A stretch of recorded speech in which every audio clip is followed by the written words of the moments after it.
Hey Pokemon fans, Real Mommy Eagle here, also known as Key, and today I'm here to rank all the Pokemon regions from worst to best. The opinions in this video are my own, and my region rankings are based on what regions I like the best, based on what there is to do in these regions, and has nothing related to do with the actual game or anime.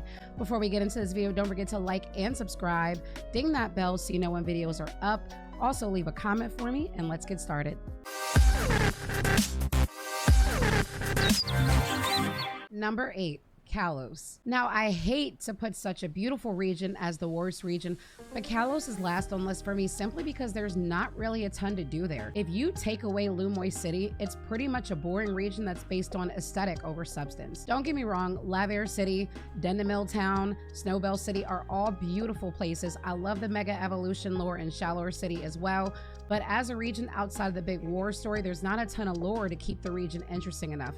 Lumoy City is beautiful, has culture, has activities, but it doesn't do enough to carry the region by itself, and that's what makes Kalos forgettable. When it comes to the caves, you have Reflection Cave, you have Frost Cavern, great caverns, still not as memorable as caverns in other regions, and not enough hidden off the map locations. Now, I do like the Pokemon Forest at the end of the game that you can encounter, which is super cute. That was a very, very neat idea, and I do love the Lost Hotel with all the ghost Pokemon trainers, which I find really, really dope. But Kalos, unfortunately, is a region that is not that memorable. Number 7, Kanto. Now, I know Gen 1ers are going to drag me in the comments section, and I totally understand that because nostalgia rules over everything else for a lot of people, but not for me. Don't get me wrong, Kanto is a great region. I grew up with it. It's still fun, and it's still fun to explore, but Kanto is number 7 because Kanto doesn't offer a ton outside of a few cities. Now, it does have the edge over Kalos because Kanto has definitely more lore than Kalos does, but if I'm someone living in Kanto, I pretty much have Celadon City with the great department stores and the game corner. I have Fuchsia City with the Safari Zone, and there is lore in Cinnabar Island and Lavender Town, but outside of those places, not really a ton to do and not really a ton to see. So that does put Kanto lower on the spectrum for me. But like I said, I do like the lore in a lot of cities. I just wish that there weren't as many plain boring towns that look the same, but I will give that engine a pass because it was Gen 1 and they were probably limited in their ability to create different looking towns. But Kanto definitely is number 7 on the list for me. Number 6.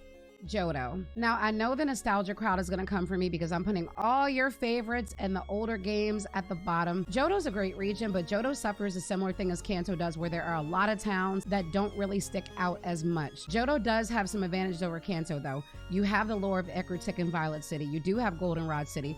You do have the Safari Zone as well, even though Kanto had a better version, but you do have the Battle Frontier in Johto as well. But one thing that sticks out for Johto to me is the lore in Violet City and the lore in Ecruteak City. It's kind of the same with the tower and the wise old sages, although Ecruteak does elaborate on a bit more with the legendary dogs, but I do feel like it's very similar. And I would love the hustle and bustle of Goldenrod City if I was a resident of Johto. Like, that would be a great place to spend time. But outside of those 3 cities, there's not really much to write home about. Cyanwood City is cool, but you got to cross the whole ocean to get to it. Olivine City has the cool little lighthouse, but still not a ton of lore. Blackthorn City, pretty boring, and the fact that Claire is a resident makes it even worse. And all the other cities, Cherry Grove, etc., small and forgettable, which makes Johto number 6 for me. Number 5, Galar. Galar is a beautiful region, and I love the wild area. In fact, the wild area pretty much carries Galar for me. Galar has some beautiful cities in Stow-on-Side, Sirchester, Hammerlock, Motosoak, Balanea. There are plenty. I don't think there's an ugly city in Galar at all. My issue with the cities in Galar is because I kind of felt as though for a console game, they should have been a bit more open or a bit more wide. They kind of still felt constricted like those Game Boy and handheld days. And that's my biggest issue with it. My other issue with the region of Galar, not that it's not great because it is, but the fact that the lore kind of is around the Pokemon Leader Gym Challenge and not really much else that carries it substance-wise. So that's what makes Galar number 5 for me. Its beauty and creativity and different disparity between city types is what ranks it above the previous ones for me. Number 4, Alola. Alola definitely makes the top 4 of this list because it's one of the regions that is completely different than the others. It gives you 4 islands that are all different, that all offer different things. You have ruins, you have mountains, you have a jungle, you have towns that look nothing alike and are all different. You have Po Town, you have Seafolk Village, you have Miley City. They cannot all be more different. So Game Freak really took their time with Alola to make it look very different and unique, and also resembling the culture of Alola, which I thought was absolutely stunning. The only reason Alola would not be higher on this list for me is because I do feel like that some of the towns could have been elaborated a bit more and were a bit small and squished. Same with the caverns and mountains. I felt like they were a little bit short, could have been a little bit longer. I felt like they could have in some aspect focused more on aesthetic and substance instead of beauty, but they did nail it overall as far as consistency, and that's what makes a top 4 for me. Number 3, Hoenn. It's wild that I would put Hoenn as number 3 given though it's Gen 3, but let's go with it. Hoenn is definitely a top tier region for multiple reasons. It offers so much to do. Between the contest halls and the endless underwater diving and caverns, all the exploration, the sunken ship, shoal cave, you just have so much to do. You have the beauty of Mount Chimney. I also love the fact that a lot of the towns look very similar. You first go to Westboro City, you have a rocky settlement that's a bigger town that you normally have your first gym in, which was pretty cool. I love Lily Cove City and the touristy feel of it. You have your treetop city in Fortree. You have your Greek-like beautiful Subtopolis city. So there's so much variety. You also have the Battle Frontier on top of the contest hall for things to do. But Hoenn was just one of those regions that was so majestic, and it was the first time that had been done in a Pokemon game where you could really dive and really explore so many off-the-map areas. And that's what makes Hoenn special to me and definitely worthy of being called one of the best regions.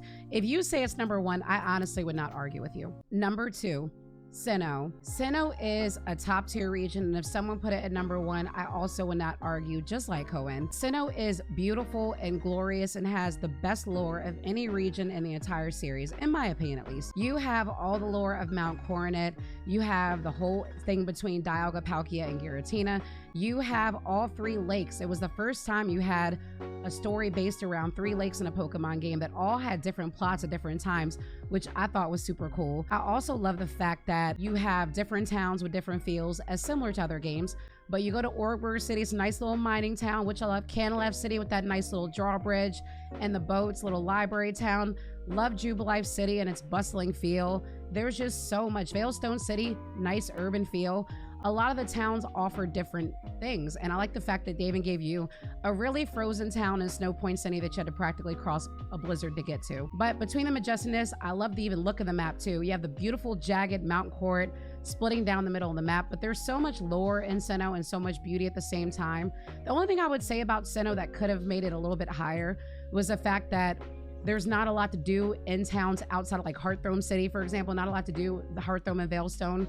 And I would say the routes are also sometimes a bit short or sometimes a bit forgettable, but worthy of top 2 or 1, depending on who you talk to. Number 1, Unova. I know you're probably thinking, Key, you have a Gen 5 bias and that's why you're picking it here, but honestly, I'm picking it because it's the region that literally offers the most. You have the best routes and longest routes in Gen 5 that branch out. You have so many off-the-map areas that you can go to that you wouldn't even know existed. Hidden, tucked away caves, hidden, tucked away routes.